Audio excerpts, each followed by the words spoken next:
Capítulo 2. Lição 1. Os ricos não trabalham pelo dinheiro. Pai, como é que a gente fica rico? Meu pai largou o jornal. Por que você quer ficar rico, filho? Porque a mãe do Jimmy chegou hoje num Cadillac novo e eles iam passar o fim de semana na praia. Ele chamou 3 amiguinhos, mas o Mike e eu não fomos convidados. Eles disseram que não chamavam a gente porque eram os garotos pobres. Falaram isso mesmo? Perguntou meu pai incrédulo. Falaram mesmo, respondi magoado. Meu pai balançou a cabeça em silêncio, ajeitou os óculos e voltou para a leitura do jornal. Fiquei esperando a resposta. Era o ano de 1956. Eu tinha 9 anos. Por algum golpe de sorte, eu frequentava a mesma escola pública onde estudavam os filhos dos ricos. A cidade vivia especialmente em função das usinas de açúcar. Os gerentes das usinas e outras pessoas influentes da cidade, como médicos, proprietários de estabelecimentos comerciais e gerentes de bancos, matriculavam seus filhos nessa escola. Terminando o 1º grau, estes iam em geral para colégios particulares. Eu fazia parte desta escola porque minha família morava num lado da rua. Se morasse do outro lado, eu teria ido para uma escola diferente e meus colegas seriam de famílias mais parecidas com a minha. Concluído o 1º grau, estes garotos e eu faríamos o 2º grau também em escolas públicas. Não havia colégios particulares para eles ou para mim. Meu pai finalmente largou o jornal. Senti que estava pensando. Filho, começou lentamente, se você quiser ficar rico, você tem que aprender a ganhar dinheiro. E como ganho dinheiro? Perguntei. Use sua cabeça, filho, respondeu sorrindo. O que na verdade queria dizer... Isso é tudo o que vou lhe dizer, ou não sei a resposta, de modo que não me perturbe. Forma-se uma parceria. Na manhã seguinte, contei para meu melhor amigo Mike o que meu pai tinha falado. Tenho a impressão de que Mike e eu éramos os únicos garotos pobres da escola. Também Mike estava nesta escola por um golpe de sorte. Alguém tinha traçado aleatoriamente a linha divisória dos distritos escolares e nós acabamos na escola dos garotos ricos. Não éramos pobres de verdade, mas sentíamos como se fôssemos porque os demais garotos tinham luvas de beisebol novas, bicicletas novas, tudo novo. Mãe e pai nos davam o básico, comida, teto e roupa, mas isso era tudo. Meu pai costumava falar, se você quiser alguma coisa, trabalhe para obtê-la. Queríamos muitas coisas, mas não havia muito trabalho disponível para garotos de 9 anos. E então como ganhamos dinheiro? Perguntou Mike. Não sei, respondi. Mas você quer ser meu sócio? Ele concordou e naquele sábado de manhã, Mike se tornou meu primeiro sócio nos negócios. Gastamos toda a manhã imaginando formas de ganhar dinheiro. De vez em quando falávamos dos caras legais que estavam se divertindo na casa de praia de Jimmy. Sentíamos uma certa mágoa, mas era uma mágoa boa, pois nos inspirou a ficar pensando em como ganhar dinheiro. Finalmente, nessa tarde, um lampejo surgiu em nossas mentes. Era uma ideia que Mike havia tirado de um livro de ciências que lera. Empolgados, demos um aperto de mão e a sociedade agora tinha um objetivo. Durante as semanas seguintes, Mike e eu percorremos a vizinhança pedindo aos vizinhos que guardassem para nós os tubos vazios de pasta de dentes. Intrigados, muitos adultos concordavam sorrindo. Alguns perguntavam o que estávamos fazendo. Respondíamos, não dá para contar, é um segredo de negócios. Conforme as semanas passavam, mamãe ficava nervosa. Tínhamos escolhido um lugar perto da máquina de lavar roupas para estocar nossa matéria-prima. Numa caixa de papelão que contivera vidros de molho de tomate, acumulava-se nossa pilha de tubos de pasta de dentes usados. Finalmente, mamãe deu uma bronca. Não aguentava mais ver aquele monte de tubos espremidos na maior confusão. — O que vocês estão fazendo, garotos? — perguntou. E não me venham novamente com a desculpa de que é um segredo de negócios. Deem um jeito nessa bagunça ou jogo tudo fora. Mike e eu argumentamos, explicamos que em breve teríamos o suficiente para começar a produção. Dissemos que estávamos esperando que alguns vizinhos acabassem de usar suas pastas para que pudéssemos recolher os tubos. Mamãe nos deu 1 semana de prazo. Antecipamos a data do início da produção. A pressão aumentava. Minha primeira sociedade já estava sendo ameaçada por uma notificação de despejo do nosso armazém, feita por minha própria mãe. Mike se encarregou de apressar o consumo das pastas, informando que os dentistas recomendavam a escovação mais frequente dos dentes. Comecei a instalar a linha de produção. Um dia meu pai chegou em casa com um amigo para mostrar como os garotos operavam a linha de produção a todo vapor perto da garagem. Por todo o lugar havia uma fina poeira branca. Numa mesa comprida se alinhavam embalagens de leite trazidas da escola e no forno japonês da família as brasas do carvão brilhavam gerando o máximo de calor. Papai caminhava com cuidado. O carro fora estacionado próximo ao portão da rua porque a linha de produção estava na frente da porta da garagem. Quando ele e seu amigo se aproximaram, viram uma vasilha de aço em cima das brasas e dentro dela os tubos de pasta de dentes derretiam. Naquela época não havia tubos de pasta de dentes de plástico, eles eram de chumbo. Por isso, depois que a pintura queimava, os tubos dentro da vasilha derretiam até ficarem líquidos. Com a ajuda do pegador de panela da mamãe, nós despejávamos o chumbo derretido através de um pequeno furo nas embalagens de leite, que estavam recheadas de gesso. O pó branco do gesso, que ainda não fora misturado à água, estava por toda parte. Com a pressa tínhamos derrubado o saco de gesso e parecia que toda a área fora atingida por uma nevasca. As embalagens de leite vazias serviam para fazer moldes de gesso. Meu pai e seu amigo nos observavam enquanto vertíamos o chumbo derretido num pequeno buraco no topo de um cubo de gesso. Cuidado, disse meu pai. Fiz que sim com a cabeça sem olhar para cima. Quando terminei de colocar o chumbo derretido, larguei a vasilha e sorri para meu pai. O que vocês estão fazendo? Perguntou com um sorriso cauteloso.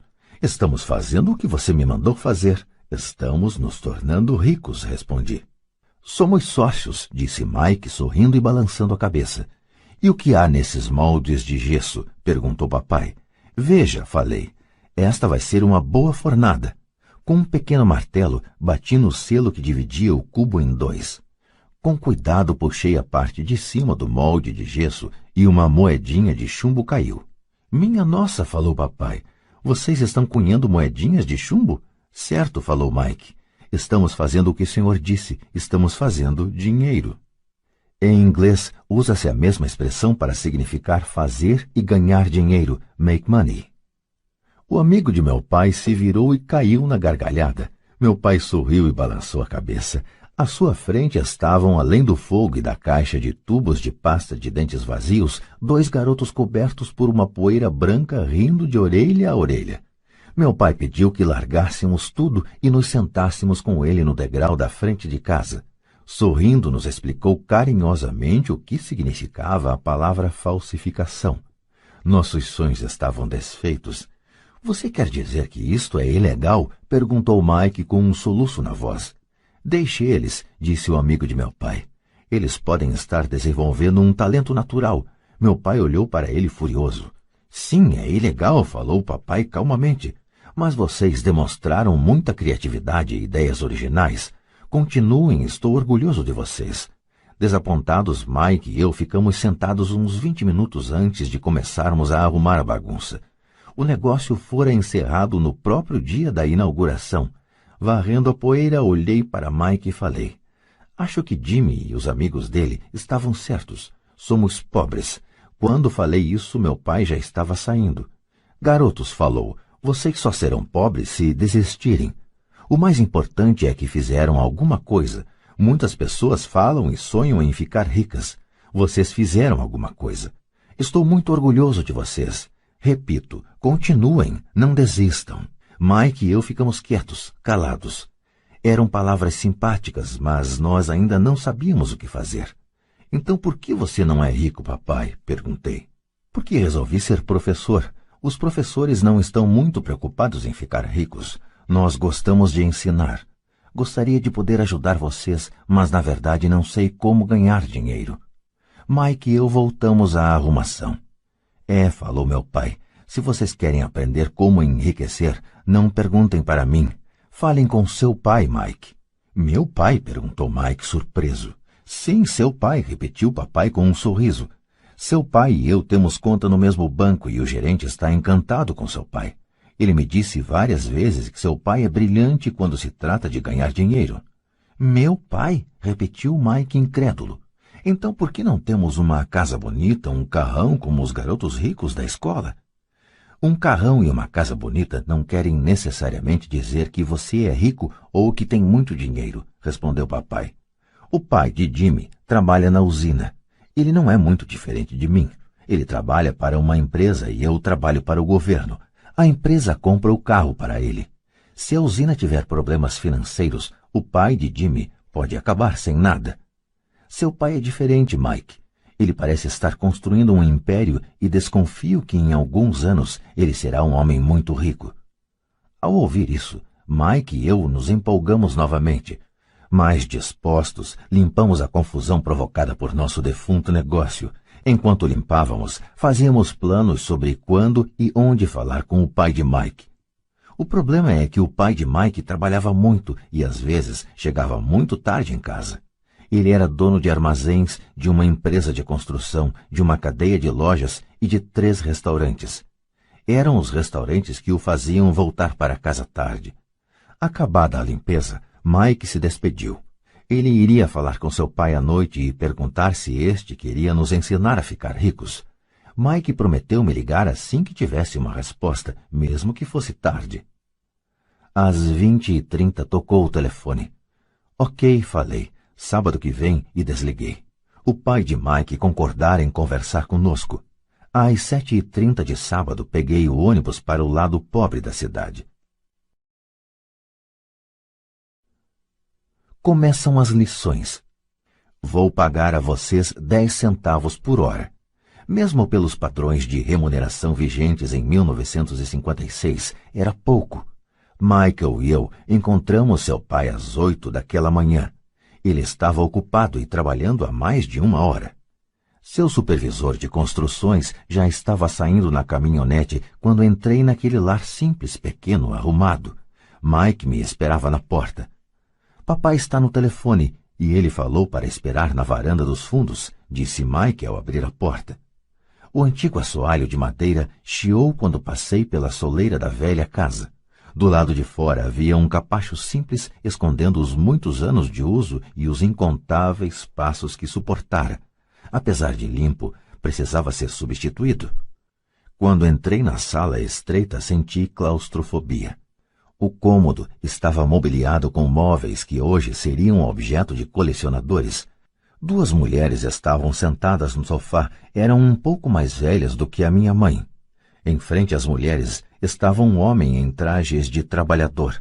Ele vestia calça e camisa caques, bem passados mas não engomados, e calçava botas de trabalho bem engraxadas. Deveria ser uns 10 anos mais velho que papai. Diria que tinha uns 45 anos. Eles sorriram quando Mike e eu passamos em direção à cozinha, de onde se saía para um pátio nos fundos. Timidamente devolvi o sorriso. Quem são eles? Perguntei. Eles trabalham para papai. O mais velho dirige seus armazéns e as mulheres são gerentes dos restaurantes. E você já viu o supervisor das construções, que está trabalhando em um projeto rodoviário a uns 80 quilômetros daqui. O outro supervisor que cuida da construção das casas saiu antes de você chegar. Isso acontece o tempo todo? Perguntei. Nem sempre, mas muitas vezes, disse Mike sorrindo enquanto puxava uma cadeira para sentar perto de mim. Perguntei ao papai se ele vai nos ensinar a ganhar dinheiro, disse Mike. E o que ele respondeu? Perguntei com cautelosa curiosidade. Bom, primeiro me encarou com uma expressão engraçada e então falou que iria nos fazer uma oferta. Respondi balançando a cadeira para trás em direção à parede. A cadeira em que sentava se sustentava nos pés de trás. Mike fazia o mesmo. Você sabe o que ele vai nos oferecer? Perguntei. Não, mas a gente já vai descobrir. De repente, o pai de Mike passou pela porta de tela e pisou no alpendre. Mike e eu pulamos, ficando em pé não por respeito, mas pelo susto que levamos. Prontos, garotos? Perguntou o pai de Mike, puxando uma cadeira para sentar perto de nós. Fizemos que sim com a cabeça e aproximamos as cadeiras. Ele era um homem grande, com cerca de 1,80 m e 100 quilos. Meu pai era mais alto, pesava mais ou menos o mesmo e era 5 anos mais velho que o pai de Mike. Eles eram de certo modo parecidos, embora de origens étnicas diferentes. Talvez tivessem energias semelhantes. Mike falou que você quer aprender a ganhar dinheiro. É isso mesmo, Robert? Rapidamente assenti com a cabeça, não sem uma pequena sensação de intimidação. Senti muito poder por trás de suas palavras e de seu sorriso. Muito bem, eis a minha oferta. Vou ensinar a vocês, mas não como em uma sala de aula. Vocês trabalham para mim, eu ensino a vocês. Vocês não trabalham para mim, eu não ensino a vocês.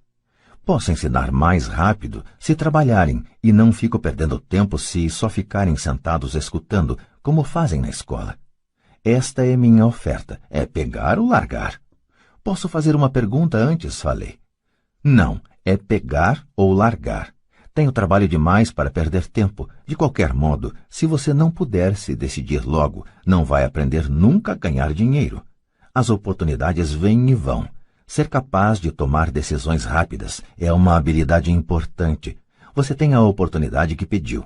As aulas começam em 10 segundos, respondeu o pai de Mike com um sorriso incentivador. Topo, respondi. Topo, respondeu Mike. Bom, falou o pai de Mike. A senhora Martin vai chegar daqui a 10 minutos. Depois que eu conversar com ela, vocês a acompanham até minha lojinha e já podem começar. Vou lhes pagar 10 centavos por hora e vocês terão que trabalhar 3 horas todo sábado. Mas hoje tem um jogo de beisebol, falei. O pai de Mike abaixou a voz e falou com seriedade. É pegar ou largar, disse. Topo, respondi, decidindo trabalhar em lugar de jogar beisebol. 30 centavos depois. Às 9 de uma bela manhã de sábado, Mike e eu estávamos trabalhando para a senhora Martin. Ela era uma mulher bondosa e paciente. Sempre dizia que eu e Mike a lembrávamos de seus 2 filhos, que já estavam crescidos e não moravam com ela. Apesar de bondosa, ela acreditava no trabalho árduo e nos fazia trabalhar. Era uma chefe rigorosa. Passávamos 3 horas pegando latas das prateleiras e espanando-as para depois recolocá-las no lugar. Era uma tarefa incrivelmente monótona. O pai de Mike, que eu chamo de meu pai rico, era dono de 9 dessas lojinhas com amplos estacionamentos. Eram as primeiras versões das lojas de conveniência. Nesses pequenos armazéns de bairro, as pessoas compravam artigos como leite, pão, manteiga e cigarros. O problema é que no Havaí, e isto aconteceu antes do ar-condicionado, não se podia fechar a porta das lojas por causa de calor. Nestas havia 2 amplas portas que davam para a rua e para o estacionamento. Cada vez que um carro passava ou estacionava, levantava poeira que se acumulava nas prateleiras. Portanto, tínhamos um emprego que duraria enquanto não houvesse ar-condicionado. Durante 3 semanas, Mike e eu comparecemos aos sábados à loja da senhora Martin e trabalhamos durante 3 horas. Ao meio-dia, terminava nosso trabalho e ela nos dava 3 pratinhas de 10 centavos. Mas nem aos 9 anos, em meados da década de 1950, 30 centavos eram algo muito empolgante.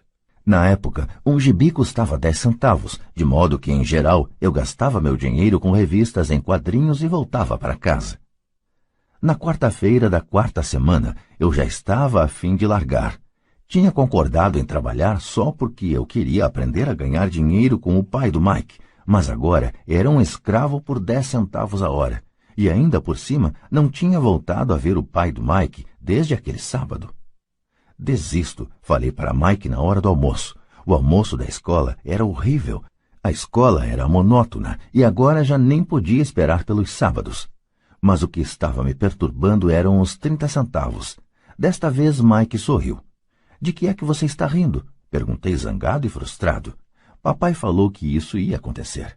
Ele disse para você procurá-lo quando estivesse a fim de largar. O quê? Disse indignado. Ele está esperando que eu fique saturado? Por aí, falou Mike. O papai é meio diferente. Ele ensina de modo diferente do seu pai. Seu pai e sua mãe falam muito. Meu pai é tranquilo e caladão. Espere até sábado. Vou falar para ele que você está a fim de largar. Você está dizendo que eu fui enrolado? Não, não é isso, mas pode ser. Papai vai explicar no sábado. Fazendo fila no sábado. Estava pronto e preparado para enfrentá-lo. Até meu pai de verdade estava furioso com ele. Meu verdadeiro pai, aquele que chamo de pai pobre, pensou que meu pai rico estava infringindo a legislação sobre trabalho de menores e deveria ser investigado. Meu instruído pai pobre me falou que eu deveria exigir o que merecia, pelo menos 25 centavos por hora. Falou ainda que se não conseguisse o aumento deveria me demitir imediatamente. De qualquer maneira, você não precisa dessa droga de emprego, falou meu pai pobre indignado. Às 8 da manhã de sábado, eu estava entrando pela velha porta da casa de Mike. Sente e espere na fila, falou o pai de Mike quando entrei. Ele então se virou e foi para o pequeno escritório que ficava junto de um quarto de dormir. Olhei em volta e não vi Mike em lugar algum. Achando tudo meio esquisito, sentei perto daquelas duas mulheres, as mesmas que lá estavam 3 semanas antes. Elas sorriram e me deram um lugar no sofá. Passaram-se 45 minutos e eu estava possesso. As duas mulheres já tinham falado com ele e saído há meia hora. Um senhor mais velho ficou lá 20 minutos e foi embora.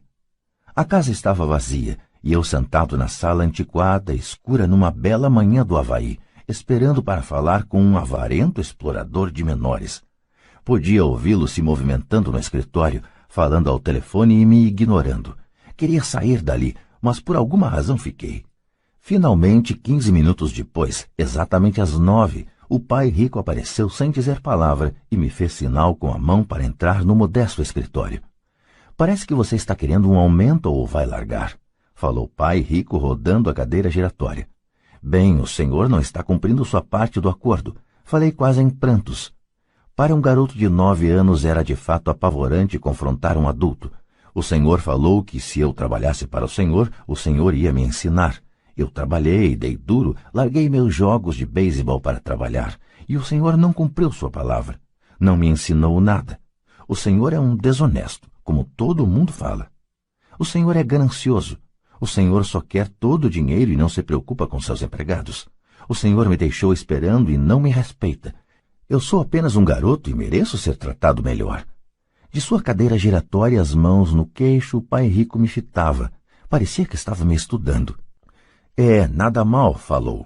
Em menos de 1 mês você já se parece com a maioria dos meus empregados. O quê? Exclamei. Como não entendia o que ele estava falando, continuei reclamando. Pensei que o senhor ia cumprir sua parte do acordo e me ensinar. Em lugar disso, o senhor quer me torturar? Isso é cruel, muito cruel. Estou lhe ensinando, falou calmamente o pai rico. O que o senhor me ensinou? Nada, repliquei furioso.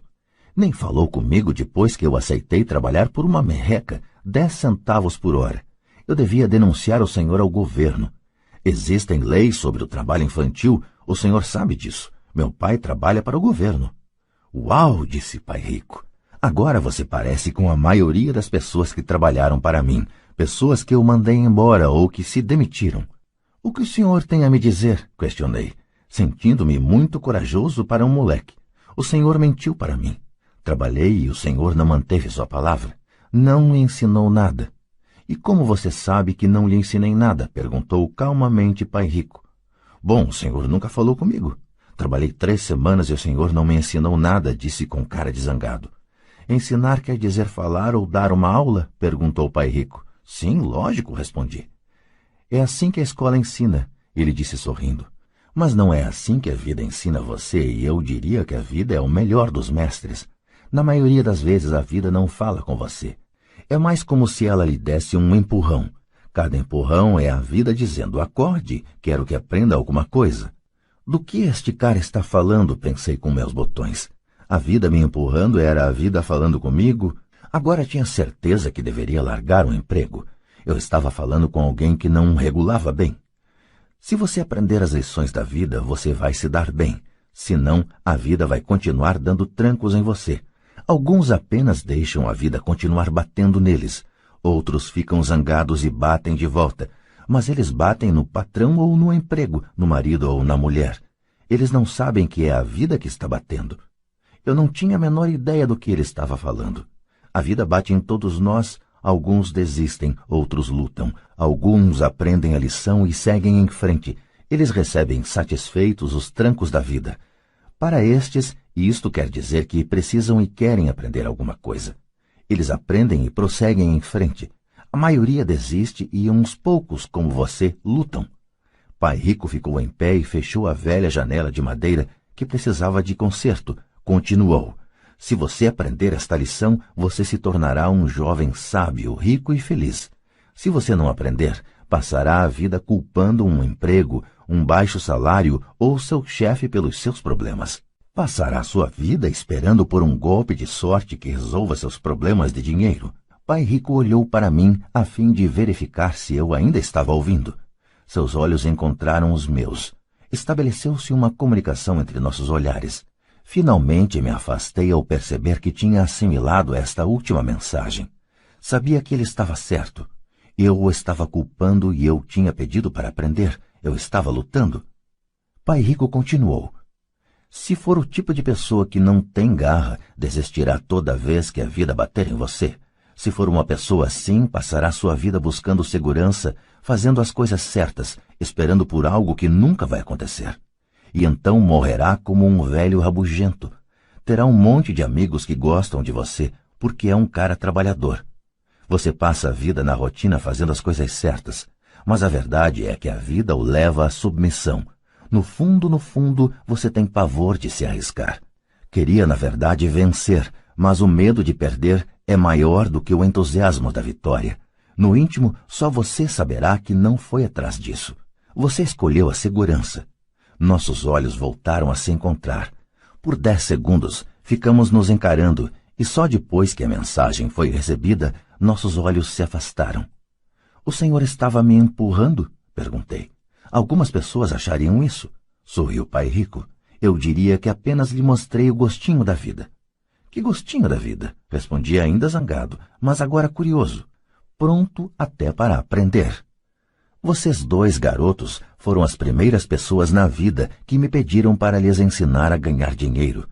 Tenho mais de 150 empregados e nenhum deles me perguntou o que eu sei sobre dinheiro. Eles me pedem um emprego e um salário, mas nunca que lhes ensine sobre dinheiro. De modo que a maioria deles passará os melhores anos de suas vidas trabalhando pelo dinheiro, sem entender realmente para que é que eles estão trabalhando. Eu estava ouvindo atentamente. Assim, quando Mike falou que você queria aprender como ganhar dinheiro, resolvi planejar um curso que se aproximasse da vida real. Eu poderia falar horas, mas você não escutaria nada. Portanto, resolvi deixar que a vida batesse um pouco em você para que pudesse me escutar. É por isso que só pago 10 centavos. E qual é a lição que aprendi trabalhando por 10 centavos a hora? Perguntei. Que você é mesquinho e explora seus empregados? Pai Rico se inclinou para trás e soltou uma gargalhada. Finalmente, quando parou de rir, falou. É melhor que você mude seu ponto de vista. Pare de culpar-me pensando que eu sou o problema. Se você pensa que eu sou o problema, então terá que me modificar. Se perceber que você é o problema, então poderá modificar a si mesmo, aprender alguma coisa e tornar-se mais sábio. A maioria das pessoas quer que todos no mundo mudem, menos elas próprias. Mas eu lhe digo, é mais fácil mudar a si próprio que a todos os demais. Não entendo, falei. Não me culpe por seus problemas, falou Pai Rico dando sinais de impaciência. Mas o senhor só me paga 10 centavos. E então o que você está aprendendo? Perguntou Pai Rico com um sorriso. Que o senhor é mesquinho, respondi com uma risadinha. Está vendo, você acha que eu sou o problema, retrucou Pai Rico. Mas o senhor é? Bem, continue assim e você não aprenderá nada. Pense que sou o problema, então quais são suas escolhas? Bem, se o senhor não me pagar mais ou não me respeitar mais e me ensinar, eu largo tudo. Muito bem, disse Pai Rico.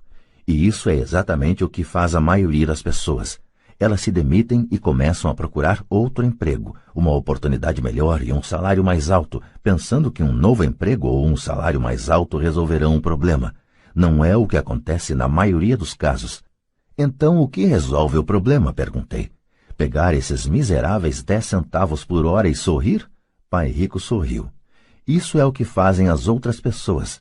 Apenas aceitam o pagamento sabendo que eles e suas famílias lutarão com dificuldades financeiras. Mas é tudo o que fazem, esperando um aumento na ilusão de que mais dinheiro resolverá o problema. A maioria se conforma e alguns procuram um segundo emprego, trabalhando mais, mas continuam aceitando um contra-cheque ínfimo.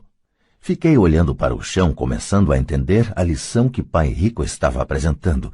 Podia sentir que tinha um gosto de vida. Finalmente olhei para cima e repeti a pergunta. Então, o que é que resolve o problema? Isto, disse ele, dando-me um ligeiro tapinha na cabeça. Essa coisa que está entre suas orelhas. Foi nesse momento que Pai Rico me mostrou o ponto de vista central que o separava de seus empregados e de meu pai pobre, e que mais tarde o levou a tornar-se um dos homens mais ricos do Havaí, enquanto meu pai, muito instruído, mas pobre, lutou com problemas financeiros durante toda a sua vida. Era um ponto de vista singular que faz toda a diferença durante uma vida inteira. Pai Rico repetia de vez em quando esse ponto de vista que eu chamo a lição 1. Os pobres e a classe média trabalham pelo dinheiro, os ricos fazem o dinheiro trabalhar para eles. Naquela bela manhã de sábado, eu estava aprendendo um ponto de vista diferente daquele que meu pai pobre me ensinara. Aos 9 anos de idade, eu percebia que ambos os pais queriam que eu aprendesse. Ambos me incentivavam a estudar, mas não as mesmas coisas. Meu pai, muito instruído, recomendava que fizesse o que ele fizera. Filho, quero que você estude muito, que tenha boas notas, para que você possa conseguir um bom emprego, seguro, em uma grande empresa, que lhe traga grandes benefícios. Meu pai rico queria que eu aprendesse como funciona o dinheiro para que eu pudesse colocá-lo a trabalhar para mim. Essas lições eu aprenderia ao longo da vida, sob sua orientação e não na sala de aula. Meu pai rico continuou a primeira lição. Fico contente em ver que você se enfureceu por trabalhar por 10 centavos a hora. Se não tivesse se zangado e tivesse aceitado isso satisfeito, teria que lhe dizer que não poderia ensinar nada. Veja, aprender de verdade exige energia, paixão e um desejo ardente. A raiva é uma grande parte desta fórmula, pois a paixão é uma combinação de raiva e amor. No caso do dinheiro, a maioria das pessoas prefere não arriscar e se sentir seguras, ou seja, não são conduzidas pela paixão, são conduzidas pelo medo. É por isso que elas aceitam um emprego com salário baixo? Perguntei. Sim, respondeu Pai Rico. Algumas pessoas dizem que eu exploro os empregados porque não pago tanto quanto a usina de açúcar ou o governo. Eu digo que as pessoas se exploram a elas mesmas. O medo é delas, não meu. Mas o senhor não acha que deveria pagar mais para elas? Indaguei. Não tenho que fazê-lo. E, além disso, mais dinheiro não vai resolver o problema. Veja seu pai. Ele ganha bastante dinheiro e ainda assim não dá conta das despesas. A maioria das pessoas, se receber mais dinheiro, apenas passará a se endividar mais.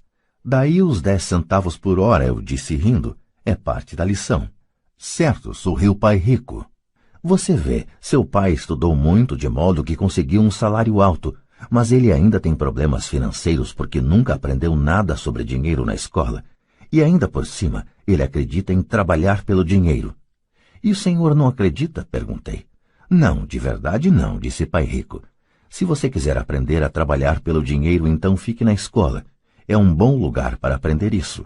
Mas se você quer aprender como fazer o dinheiro trabalhar para você, então vou lhe ensinar como fazer. Mas só se você quiser aprender. E todo mundo não quer aprender isso? Indaguei. Não, respondeu Pai Rico, simplesmente porque é mais fácil aprender a trabalhar pelo dinheiro, em especial se o medo é a principal emoção quando se trata de discutir dinheiro. Não estou entendendo, retruquei, franzindo as sobrancelhas. Não se preocupe com isso por enquanto. Saiba apenas que é o medo que faz a maioria das pessoas trabalhar num emprego.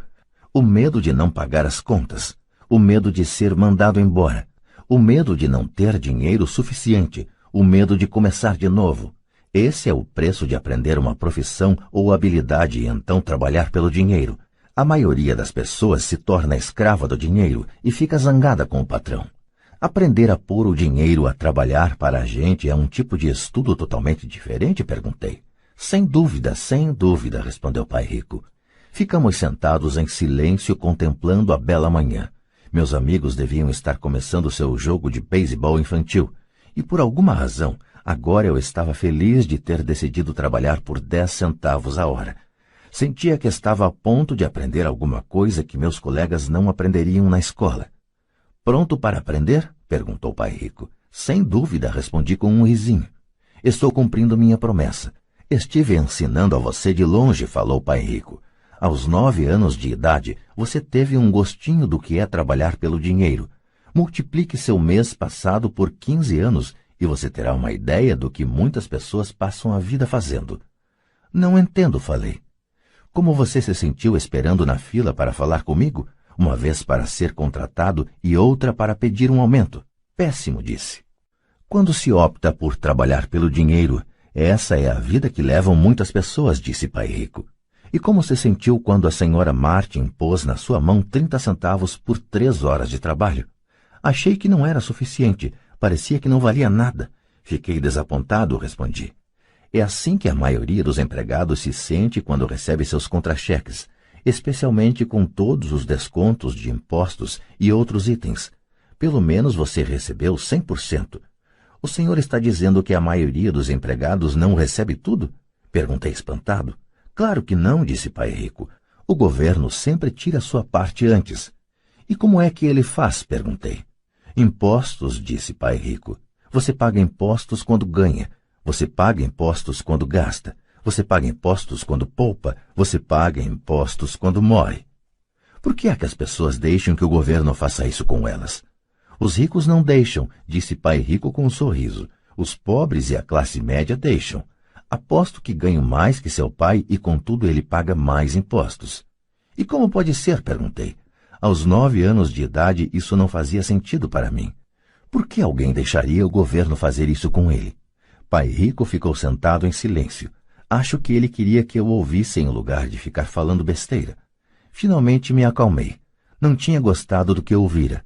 Sabia que meu pai vivia reclamando dos impostos que pagava, mas na verdade não tomava nenhuma atitude quanto a isso. A vida estaria batendo nele? Pai Rico se balançava em sua cadeira tranquilamente enquanto olhava para mim. Pronto para aprender? Perguntou. Fiz que sim com a cabeça lentamente. Como já falei, há muito a aprender. E aprender como se faz o dinheiro trabalhar para a gente é estudo para uma vida inteira. A maioria das pessoas fica 4 anos numa faculdade e aí termina os estudos. Eu sei que meu estudo sobre o dinheiro vai continuar por toda a minha vida, simplesmente porque quanto mais sei, mais descubro que tenho que aprender ainda. As pessoas em geral nunca estudam um assunto. Trabalha-se, recebe-se o salário, conferem-se os canhotos do talão de cheques e isso é tudo. E ainda se espantam porque têm problemas de dinheiro. Então pensam que mais dinheiro vai resolver a situação. Poucos percebem que lhes falta instrução financeira. Então papai tem dificuldade com os impostos porque ele não entende de dinheiro? Perguntei confuso. Olha, disse Pai Rico, os impostos são apenas uma pequena parte do aprendizado para fazer o dinheiro trabalhar para você. Hoje eu só queria descobrir se você ainda tem a paixão de aprender sobre dinheiro. A maioria das pessoas não tem. Elas querem ir para a escola, aprender uma profissão, divertir-se no trabalho e ganhar rios de dinheiro. Um dia acordam com sérios problemas financeiros e então não podem parar de trabalhar. Esse é o preço de só saber como trabalhar pelo dinheiro em lugar de estudar para saber como pôr o dinheiro a trabalhar para você. E então, você continua apaixonado por aprender? Perguntou Pai Rico. Acenei afirmativamente com a cabeça. Bom, disse Pai Rico. Agora de volta ao trabalho. Desta vez não vou lhe pagar nada. O que? Perguntei espantado. Você ouviu, nada. Trabalhará as mesmas 3 horas no sábado, mas desta vez não receberá os 10 centavos por hora. Você disse que queria aprender a não trabalhar pelo dinheiro. Sendo assim, não vou pagar nada. Eu não podia acreditar no que estava ouvindo. Já conversei sobre isso com Mike. Ele já está trabalhando, tirando a poeira e arrumando as latas para mim. Melhor você se apressar e correr para lá. Não é justo, gritei. O senhor tem que pagar alguma coisa. Você disse que queria aprender. Se não aprender isso agora, será como aquelas 2 mulheres e o homem que estavam sentados na minha sala. Trabalham pelo dinheiro e esperam que eu não os mande embora. Ou como seu pai, ganhando rios de dinheiro apenas para ficar endividado até o pescoço e esperando que mais dinheiro resolva o problema. Se for isso o que você quer, então volte para aqueles 10 centavos a hora. Ou você pode ainda fazer aquilo que muitas pessoas acabam fazendo, reclamar que o salário não é suficiente, demitir-se e procurar outro emprego. Que é que eu faço? Perguntei. Pai Rico deu um tapinha em minha cabeça. Use isto, falou. Se você usar bem, logo estará me agradecendo por ter lhe dado uma oportunidade de se tornar um homem rico. Fiquei parado, sem acreditar que eu estivesse embarcando nessa canoa. Queria conseguir um aumento e acabei sendo convencido a trabalhar de graça. Pai Rico voltou a dar um tapinha na minha cabeça e disse: use isto, agora fora daqui, de volta ao trabalho. Lição 1. Os ricos não trabalham pelo dinheiro. Não contei para meu pai pobre que não estava mais sendo pago. Ele não teria entendido e eu não queria tentar explicar algo que eu próprio ainda não estava entendendo. Durante 3 semanas, Mike e eu trabalhamos 3 horas todo sábado sem ganhar nada. O trabalho não me preocupava e a rotina se tornou mais fácil. O que me deixava danado era perder os jogos de beisebol e não poder comprar os gibis. Na 3ª semana, por volta do meio-dia, apareceu o Pai Rico. Ouvimos seu caminhão chegar ao estacionamento e fazer um barulhão quando o motor foi desligado. Ele entrou na loja e cumprimentou a senhora Martin com um abraço. Depois de verificar como a loja estava indo, ele abriu o freezer dos sorvetes, pegou 2 picolés, pagou e chamou a mim e a Mike. Vamos dar uma voltinha, moçada. Atravessamos a rua e fomos para um amplo gramado onde alguns adultos estavam jogando beisebol. Sentado em uma mesa de piquenique afastada, ele deu os picolés para mim e para o Mike. Como as coisas estão indo, garotos? Ok, respondeu Mike. Concordei com ele. Aprenderam alguma coisa? Perguntou o Pai Rico. Mike e eu olhamos um para o outro, levantamos os ombros e balançamos a cabeça em uníssono, evitando uma das maiores armadilhas da vida. Bom, garotos, precisam começar a pensar. Vocês estão observando uma das maiores lições de vida. Se aprenderem a lição, terão uma vida de grande liberdade e segurança. Se não aprenderem, acabarão como a senhora Martin e a maioria das pessoas que jogam beisebol aqui no parque. Elas trabalham muito por um salário baixo, agarrando-se à ilusão da segurança no emprego, esperando pelas 3 semanas de férias anuais e pela reduzida aposentadoria depois de 45 anos de trabalho. Se isso os empolga, vou dar-lhes um aumento para 25 centavos a hora. Mas estas pessoas são boas e trabalhadoras. Por que o senhor está debochando delas? Indaguei. Pai Rico abriu um sorriso. A senhora Martin é como uma mãe para mim. Nunca seria tão cruel. Pode parecer que estou sendo desalmado porque estou tentando chamar a atenção de vocês dois para um fato que a maioria das pessoas não consegue ter a felicidade de enxergar. Graças a uma visão muito estreita, as pessoas não percebem em que armadilha caíram. Mike e eu ficamos sentados sem captar totalmente a mensagem. Ele parecia cruel, contudo sentíamos que ele desejava desesperadamente que percebêssemos algo. Sorrindo, o Pai Rico continuou. Não estão gostando desses 25 centavos a hora? O coração de vocês não bate um pouquinho mais rápido? Fiz um não com a cabeça, mas na realidade meu coração batia mais rápido. Para mim, 25 centavos a hora representava uma fortuna. Ok, vou pagar $1 a hora, prosseguiu o Pai Rico com um sorriso malicioso. Agora meu coração acelerou de verdade. Meu cérebro gritava, topa, topa. Eu não podia acreditar no que estava ouvindo. Ainda assim fiquei calado. Ok, $2 a hora. Meu pequeno cérebro e meu pequeno coração de 9 anos quase explodiram. Afinal, estávamos em 1956 e receber $2 a hora teria me tornado o garoto mais rico do mundo. Não me podia imaginar ganhando esse dinheiro todo. Eu queria dizer sim. Eu queria fechar um negócio. E podia ver a bicicleta nova, a luva de beisebol nova e a adoração de meus colegas quando eu mostrasse algum dinheiro. E ainda por cima, Jimmy e seus amigos ricos nunca poderiam voltar a me chamar de pobre, mas consegui me manter em silêncio. Quem sabe tivesse torrado os miolos e queimado um fusível, mas no fundo do coração eu queria loucamente esses $2 a hora. O sorvete estava se derretendo e escorregando pela minha mão. As formigas se deliciavam com a pasta melada de baunilha e chocolate. Pai Rico olhava para 2 garotos que o olhavam de volta embasbacados. Ele sabia que estava nos testando e ele sabia que parte de nossas emoções queria topar a parada. Sabia que todo ser humano tem uma parte fraca e necessitada de suas almas que pode ser comprada. E sabia que todo ser humano também tinha uma parte da alma que era forte e que jamais se deixaria comprar. A questão era saber qual prevaleceria. Ele tinha testado milhares de almas ao longo de sua vida.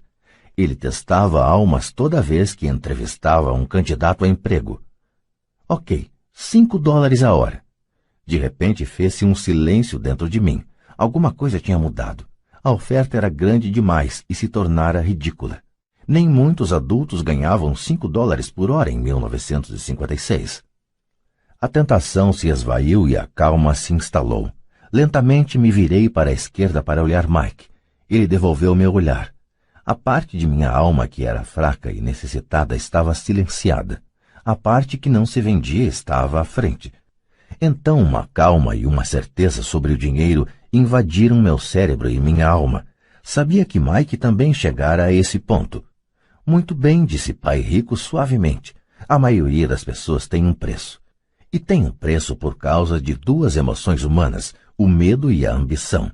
Primeiro, o medo de não ter dinheiro as leva a trabalhar arduamente, e quando recebem o contra-cheque, a ambição ou o desejo as leva a pensar nas coisas maravilhosas que podem ser compradas. Então se define o padrão. Que padrão? Perguntei. Acordar, ir para o trabalho, pagar contas, acordar, ir para o trabalho, pagar contas. Suas vidas, então, são conduzidas sempre por duas emoções, medo e ambição. Ofereça-lhes mais dinheiro e elas continuarão o ciclo, aumentando também as despesas. É isso que chamo de corrida dos ratos. E há outro jeito? Perguntou Mike. Sim, disse Pai Rico, mas poucas pessoas o descobrem. E qual é esse jeito? Perguntou Mike. É o que espero que vocês descubram enquanto trabalham e estudam comigo. É por isso que acabei com todas as formas de pagamento. Alguma dica? Perguntou Mike. Estamos um pouco cansados de trabalhar muito, especialmente sem receber. Bem, o primeiro passo é falar a verdade, disse Pai Rico. Nós não mentimos, falei. Não disse que estavam mentindo, disse para falar a verdade, retrucou Pai Rico. A verdade sobre o quê? Perguntei. Sobre como estão se sentindo, respondeu Pai Rico. Vocês não precisam falar para mais ninguém, só para vocês mesmos. O senhor está dizendo que as pessoas que estão no parque, as pessoas que trabalham para o senhor, a senhora Martin, não fazem isso? Perguntei. Duvido, disse Pai Rico. Elas têm medo de ficar sem dinheiro. Em lugar de enfrentar o medo, elas reagem em vez de pensar. Elas reagem emocionalmente em lugar de usar suas cabeças, disse Pai Rico batendo nas nossas cabeças. Então elas se veem com alguns dólares na mão e novamente as emoções da alegria e do desejo e da ambição se apossam delas e novamente reagem em vez de pensar. São suas emoções que pensam por elas, falou Mike. Certo, falou Pai Rico. Em vez de falar a verdade sobre como se sentem, elas reagem a seus sentimentos e não pensam. Elas sentem o medo, vão para o trabalho esperando que o trabalho acalme esse medo, mas não é isso que acontece. Esse medo antigo as assombra. E elas voltam ao trabalho, esperando novamente que o dinheiro acalme seu medo, e novamente nada. O medo as leva a essa armadilha de trabalhar, ganhar dinheiro, trabalhar, ganhar dinheiro, esperando que o medo vá embora.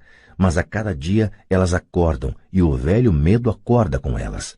Para milhões de pessoas, esse velho medo as mantém acordadas de noite, perturbando-as com ansiedade e preocupação. De modo que se levantam e vão para o trabalho esperando que o contra-cheque mate esse medo que lhes rói a alma.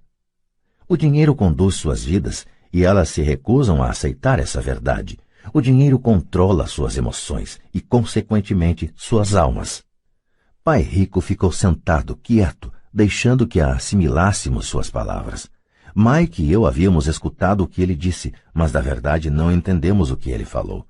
Eu só sabia que muitas vezes ficava pensando em por que os adultos corriam para o trabalho. Não parecia ser algo muito divertido e eles não aparentavam estar muito felizes, mas alguma coisa os impelia a correr para o trabalho. Percebendo que tínhamos absorvido o que era possível de suas palavras, Pai Rico falou. E quero que vocês, garotos, evitem essa armadilha. É isso que quero ensinar a vocês. Não apenas a ser rico, porque ser rico não resolve o problema. Não resolve? Perguntei surpreso. Não, não resolve. Deixem-me falar desta outra emoção, que é o desejo. Alguns a chamam de ganância, mas eu prefiro o desejo. É perfeitamente normal querer coisas melhores, mais bonitas, mais divertidas ou empolgantes. Portanto, as pessoas também trabalham por dinheiro por causa do desejo. Elas desejam o dinheiro pela alegria que acreditam o dinheiro pode comprar. Mas a alegria que o dinheiro traz muitas vezes tem curta duração, e é preciso mais dinheiro para adquirir mais alegria, mais satisfação, mais conforto, mais segurança. Assim continua-se trabalhando, pensando que o dinheiro um dia acalmará suas almas perturbadas pelo medo e pelo desejo. Mas o dinheiro não pode fazer isso. Mesmo para as pessoas ricas? Perguntou Mike. Incluindo os ricos, respondeu o pai rico. De fato, a razão pela qual muitas pessoas são ricas não é o desejo, mas o medo. Elas pensam que o dinheiro pode acabar com seu medo de ficar sem dinheiro, de serem pobres, de modo que acumulam fortunas para descobrir que o medo fica pior. Agora elas receiam perdê-lo.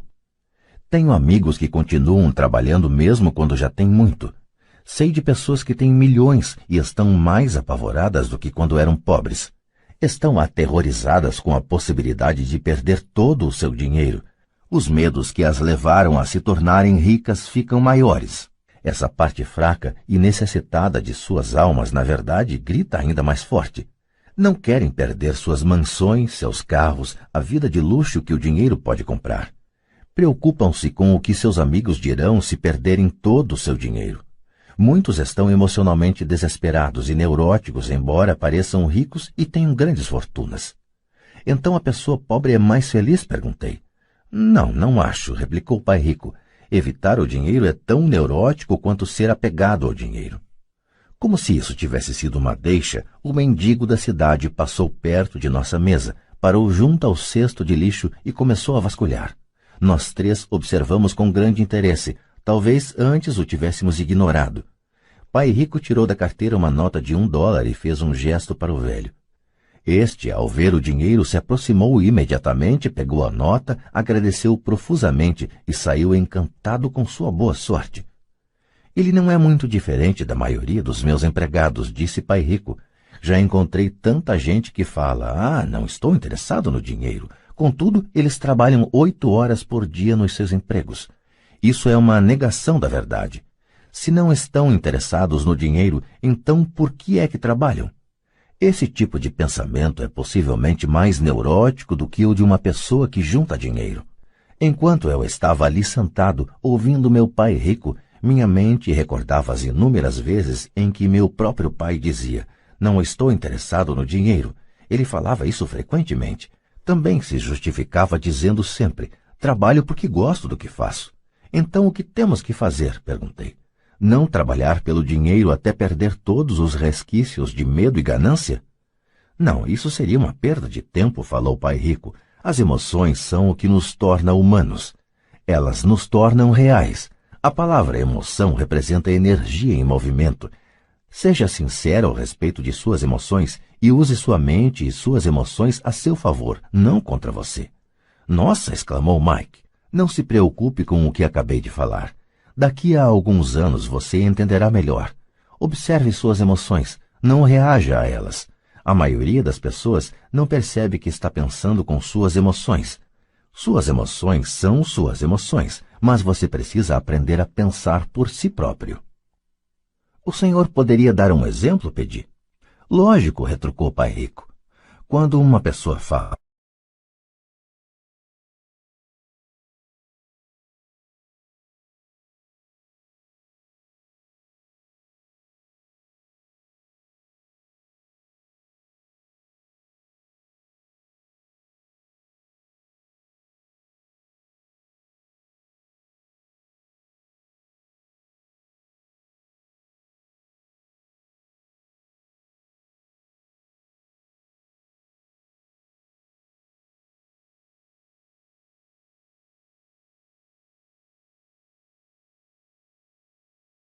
de medo?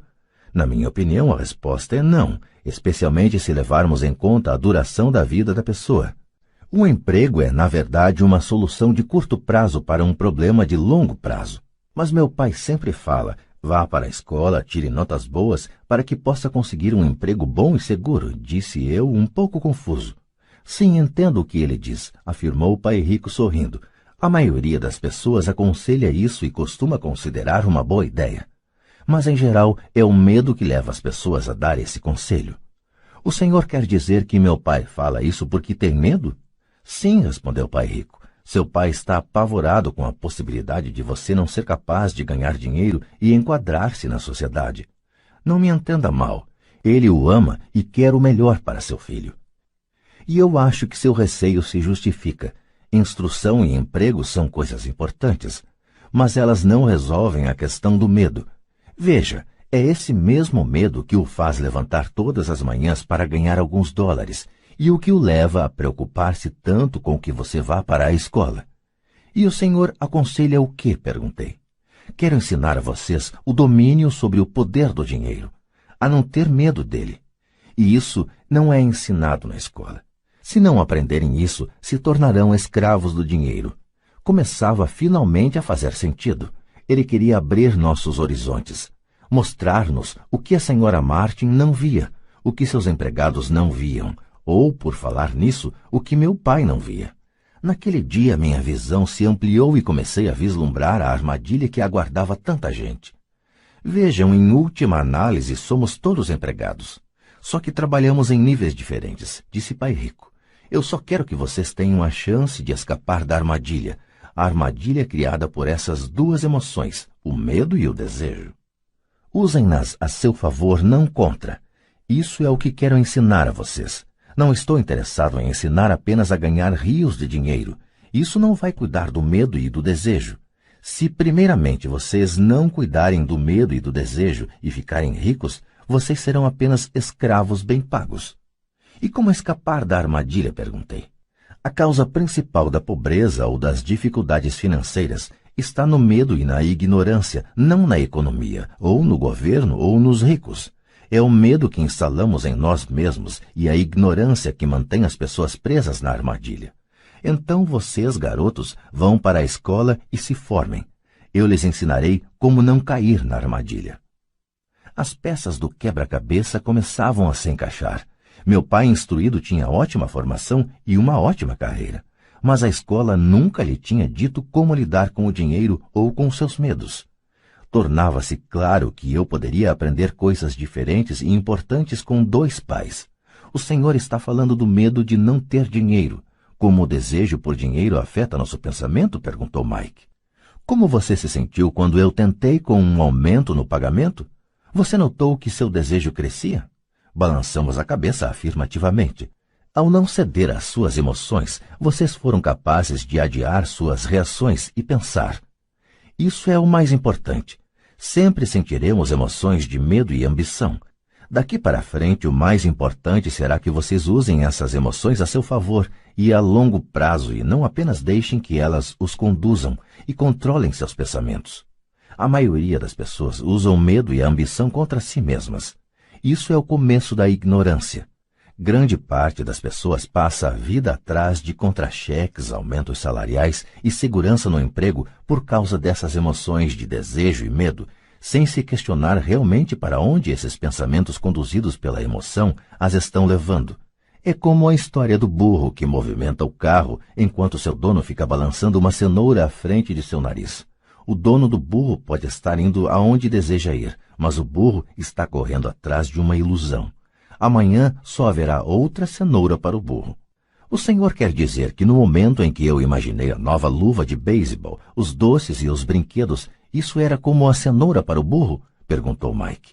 Isso mesmo. E quando você crescer, os brinquedos serão mais caros.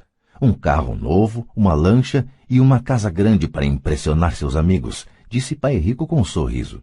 O medo empurra para fora da porta e o desejo o atrai, fazendo com que vocês vão de encontro ao rochedo. Esta é a armadilha. E qual é a resposta? Perguntou Mike. O que aumenta o medo e o desejo é a ignorância. É por isso que as pessoas ricas com muito dinheiro muitas vezes têm mais medo à medida que ficam mais ricas. O dinheiro é a cenoura, a ilusão. Se o burro pudesse entender todo o contexto, ele poderia pensar duas vezes antes de sair correndo atrás da cenoura. Pai Rico passou a explicar que a vida humana é uma luta entre a ignorância e o esclarecimento. Explicou que ao deixarmos de buscar informação e conhecimento sobre nós mesmos, instala-se a ignorância. A luta é uma decisão feita momento a momento, de aprender a abrir ou fechar a própria mente. Veja, a escola é muito, muito importante. Vocês vão à escola para aprender uma habilidade ou uma profissão e poder se tornar um membro útil da sociedade. Cada cultura necessita de professores, médicos, artistas, cozinheiros, homens de negócios, policiais, bombeiros, soldados. A escola os treina de modo que nossa cultura possa florescer, disse Pai Rico. Infelizmente, para muita gente, a escola é o fim e não o início. Fez-se um longo silêncio. Pai Rico sorria. Não entendi tudo o que ele disse naquele dia, mas como ocorre com a maioria dos grandes mestres cujas palavras continuam repercutindo por muitos anos, muitas vezes até depois que se foram, suas palavras estão comigo até hoje. Hoje me mostrei um pouco cruel, disse Pai Rico. Cruel por um motivo. Queria que vocês sempre se lembrassem desta conversa. Quero que pensem sempre na senhora Martin. Quero que pensem sempre no burro. Não esqueçam nunca porque as duas emoções, medo e desejo, podem levá-los à maior armadilha da vida, se não tiverem consciência de que elas estão controlando o seu pensamento. Passar a vida com medo, não explorando jamais seus sonhos, é cruel. Trabalhar arduamente por dinheiro, pensando que este comprará aquilo que lhes trará felicidade, é também cruel. Acordar no meio da noite apavorado com as contas a pagar é uma forma de vida horrível. Viver uma vida determinada pelo montante de seu contra-cheque não é realmente viver. Pensar que um emprego os fará sentir-se seguros é mentir para vocês mesmos. É cruel e é a armadilha que quero que evitem, se possível. Vi como o dinheiro conduz a vida das pessoas. Não deixem que isso aconteça com vocês. Por favor, não deixem o dinheiro dominar suas vidas. Uma bola de beisebol rolou para nossa mesa. Pai Rico a pegou e a lançou de volta. O que a ignorância tem a ver com a ambição e o medo? Perguntei. É a ignorância sobre o dinheiro que causa tanta ambição e tanto medo, disse Pai Rico. Vou dar alguns exemplos. Um médico querendo mais dinheiro para sustentar melhor sua família aumenta o preço de suas consultas. Isso prejudica principalmente os mais pobres, de modo que estes têm saúde pior do que aqueles que têm dinheiro. E continuou. Como os médicos aumentam suas consultas, os advogados também aumentam sua remuneração. Como a remuneração dos advogados aumentou, os professores querem um aumento, o que provoca um aumento dos impostos e assim por diante. Logo, logo, a disparidade entre ricos e pobres será tão grande que surgirá o caos e outra civilização entrará em colapso. As grandes civilizações entraram em colapso porque a distância entre os que têm e os que não têm era grande demais. Os Estados Unidos estão seguindo o mesmo caminho, provando mais uma vez que a história se repete, porque não aprendemos com ela. Só decoramos mecanicamente datas e nomes e não a lição. E os preços não aumentam? Perguntei. Não numa sociedade instruída, com um bom governo. Os preços, na verdade, deveriam cair. Naturalmente, isso às vezes só é verdadeiro na teoria. Os preços sobem devido ao medo e à ambição gerados pela ignorância. Se as escolas ensinassem as pessoas sobre o dinheiro, haveria mais dinheiro e preços mais baixos, mas as escolas estão preocupadas em ensinar as pessoas a trabalhar pelo dinheiro e não a controlar o poder do dinheiro. Mas não existem faculdades de administração? Perguntou Mike. O senhor não está incentivando que eu vá fazer meu mestrado em uma faculdade de administração?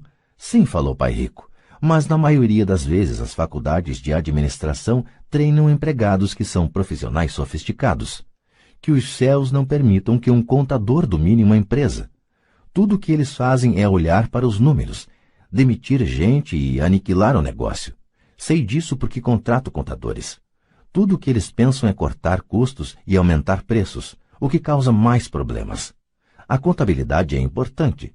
Gostaria que mais gente a conhecesse, mas ao mesmo tempo ela não mostra tudo, acrescentou o Pai Rico furioso. Há uma solução? Perguntou Mike. Sim, disse Pai Rico. Aprenda a usar suas emoções para pensar e não pensar com suas emoções. Quando vocês, garotos, dominaram suas emoções, concordando em trabalhar de graça para mim, eu sabia que havia esperança. Quando novamente vocês resistiram às suas emoções quando os tentei com mais dinheiro, vocês estavam novamente aprendendo a pensar em vez de se renderem às emoções. Este é o primeiro passo. Por que esse primeiro passo é tão importante? Perguntei. Isso vocês terão de descobrir. Quero que vocês aprendam. Vou levá-los pelo caminho dos espinhos. É um lugar que quase todos evitam. Vou levá-los a esse lugar aonde a maioria das pessoas tem medo de ir. Se forem comigo, abandonarão a ideia de trabalhar por dinheiro e aprenderão a fazer o dinheiro trabalhar para vocês. E o que recebemos se formos com o Senhor? O que acontecerá se concordarmos em aprender com o Senhor? O que obteremos? Perguntei. O mesmo que irmão Coelho obteve, disse Pai Rico, libertação da boneca de piche. Referências a personagens de uma conhecida história infantil passada no sul dos Estados Unidos, Uncle Remus, 1881, de Joel C. Harris. Com base nela, Disney criou em 1946 o filme A Canção do Sul. A boneca de piche é usada pela raposa como isca para pegar e livrar-se de seu inimigo, o coelho. Há um caminho de espinhos? Perguntei. Sim, assentiu Pai Rico. O caminho de espinhos é nosso medo e nossa ambição. A saída está em pôr de lado o medo e confrontar nossa ambição, nossas fraquezas, nossa carência. E a saída também está na mente, na escolha de nossos pensamentos. Escolher nossos pensamentos? Perguntou Mike, intrigado. Sim, escolher o que pensamos em lugar de reagir a nossas emoções, em lugar de levantar da cama e ir para o trabalho para resolver os problemas, porque estamos assombrados pelo medo de não ter dinheiro para pagar nossas contas. O pensamento o levaria a dedicar tempo a colocar-se a si mesmo a pergunta: trabalhar com mais afinco seria a melhor solução para este problema? A maioria das pessoas está tão apavorada por não encarar a verdade, o medo está controlando-as, que não pode pensar e assim corre para sair de casa. A boneca de piche está no controle. Isto é o que quero dizer quando falo em escolher os pensamentos. E como fazemos isso? Perguntou Mike. Isso é o que vou ensinar a vocês. Vou lhes ensinar como escolher seus pensamentos, em lugar de reagir apavorados tomando café da manhã afobadamente e disparando porta fora. Lembrem-se do que disse antes, um emprego é apenas uma solução de curto prazo para um problema de longo prazo. A maioria das pessoas só tem um problema em mente, e é de curto prazo. São as contas do fim do mês, a boneca de piche. O dinheiro passa a conduzir suas vidas, ou melhor dizendo, o medo e a ignorância em relação ao dinheiro. Da mesma forma que faziam seus pais, elas acordam toda manhã e vão trabalhar por dinheiro. Não tem tempo de se perguntar se há outra maneira. Suas emoções estão no controle do seu pensamento, não a razão.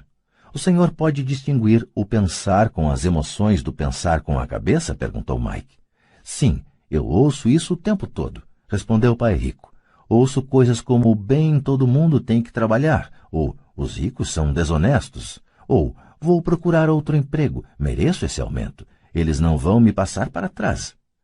Ou gosto deste emprego porque ele é seguro. Em lugar de perguntas como o que é que eu estou perdendo aqui, o que interromperia o pensamento emocional e daria tempo de pensar com clareza. Devo admitir que estava recebendo uma grande lição. Saber quando alguém estava falando a partir de suas emoções ou de um pensamento claro. Era uma lição que me prestou bons serviços a vida toda, especialmente quando era eu que estava falando a partir de uma reação e não de um pensamento claro. Enquanto caminhávamos de volta à loja, Pai Rico explicou que os ricos realmente faziam dinheiro. Eles não trabalhavam por ele. Ele continuou explicando que quando Mike e eu estávamos cunhando pratinhas de 5 centavos com o chumbo, pensando que estávamos fazendo dinheiro, nós estávamos pensando quase como os ricos. O problema é que nós estávamos praticando um ato ilegal. Era legal quando o governo e os bancos faziam isso, mas não quando nós o fazíamos. Ele explicou que havia formas legais de fazer dinheiro e formas ilegais. Pai Rico continuou explicando que os ricos sabiam que o dinheiro era uma ilusão, como a cenoura para o burro. É em virtude do medo e da ambição que milhões de pessoas aceitam a ilusão de que o dinheiro é real. O dinheiro é uma ficção. Somente a ilusão de confiança e a ignorância das massas permitem que o castelo de cartas fique em pé. De fato, disse ele, de várias maneiras a cenoura do burro é mais valiosa do que o dinheiro. Ele falou do padrão ouro que vigorava nos Estados Unidos e que, na verdade, cada nota de dólar era um certificado de prata. O que o preocupava é que algum dia o país pudesse abandonar o padrão ouro e os dólares deixassem de ser certificado de prata. O que aconteceria, garotos, seria uma grande confusão. Os pobres, a classe média e os ignorantes teriam suas vidas arruinadas simplesmente porque continuariam acreditando que o dinheiro é real e que a empresa para a qual trabalham ou o governo cuidaria deles. Naquele dia não entendemos do que ele estava falando, mas com o correr dos anos isso passou a fazer cada vez mais sentido. Vendo o que os outros não veem. Ao entrar em sua caminhonete, no estacionamento da pequena loja de conveniência, ele disse: "Continuem trabalhando, garotos, mas quanto mais cedo vocês se esquecerem de que precisam de um contra-cheque, mais fácil se tornará sua vida adulta. Continuem usando seu cérebro, trabalhem de graça e logo sua mente lhes mostrará formas de ganhar muito mais dinheiro do que eu poderia lhes pagar. Vocês verão o que outras pessoas nunca percebem. Oportunidades que estão à frente de seu nariz.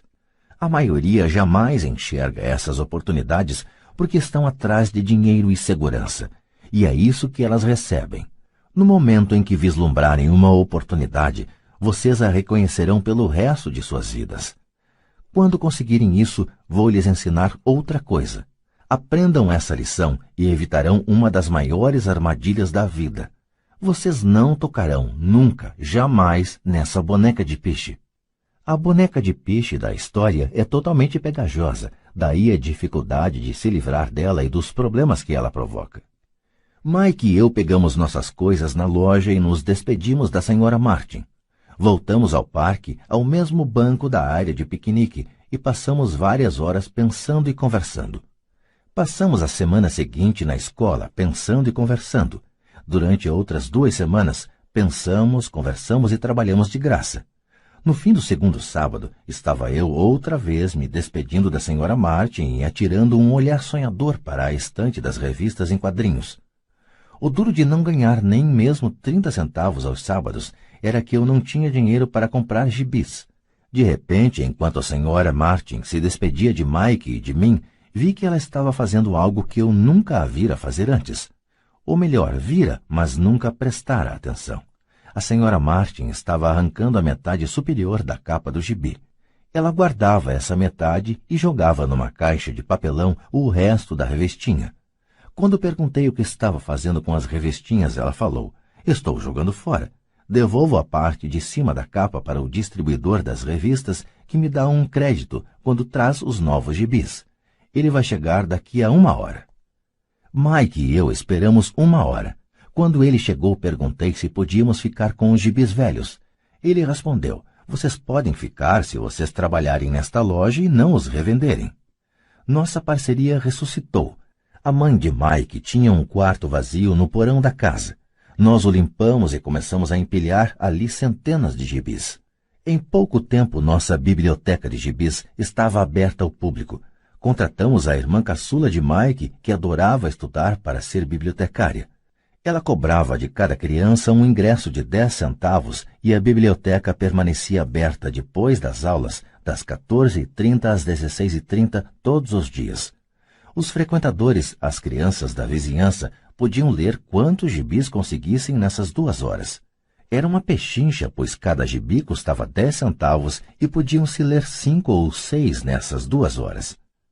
A irmã de Mike controlava a saída da garotada para assegurar-se de que ninguém estivesse levando uma revista emprestada.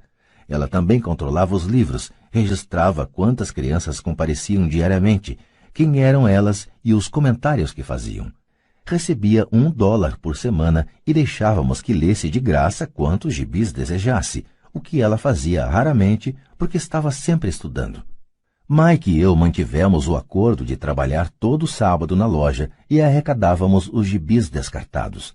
Mantivemos nosso acordo com o distribuidor, pois não revendíamos nenhum gibi. Quando eles ficavam muito rasgados, os queimávamos. Tentamos abrir uma filial, mas nunca encontramos alguém tão dedicado e confiável quanto a irmã do Mike para cuidar dela. Nessa idade precoce, descobrimos como era difícil conseguir bons funcionários. 3 meses depois da inauguração da biblioteca, houve uma briga na sala. Alguns garotos de outro bairro a invadiram e começaram a confusão. O pai de Mike sugeriu que fechássemos o negócio. Nossa biblioteca deixou de existir e paramos de trabalhar aos sábados na loja de conveniência. De qualquer forma, Pai Rico estava entusiasmado e queria nos ensinar mais. Ele estava feliz porque tivemos muito êxito na primeira lição. Aprendemos a fazer o dinheiro trabalhar para nós.